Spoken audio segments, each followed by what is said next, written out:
Wakati jana naelezea kuhusiana na beneficial owner, niligundua kwamba kuna watu wengi hawaelewi maana ya beneficial owner. Sasa nini maana ya beneficial owner?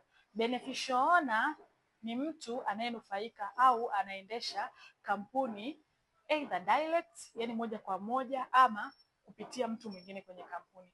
Let's say kwamba kuna watu ambao wanamiliki hisa kwenye kampuni moja kwa moja wao kama wao, lakini kuna watu wengine ambao wanamiliki hisa kwenye kampuni kupitia mtu fulani kwenye kampuni. Hao wote tunawatem kama ni beneficial owner kwenye kampuni.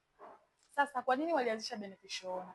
Beneficial owner ilianzishwa kwa kuangalia kwamba kuna watu wengi ambao nyuma ya kampuni wanaendesha kampuni ama wananufaika na kampuni, lakini data zao hazipo kwenye mfumo wa BRELA. Kwao wakaanzisha kupitia sheria ya Beneficial Ownership Regulation ya mwaka 2023, wakaanzisha hiyo mfumo wa beneficial owner, ambapo kupitia hiyo sheria inamtaka director ama shareholder ama secretary kufaili wanufaika wote ama watu wote ambao nyuma wananufaika na kampuni.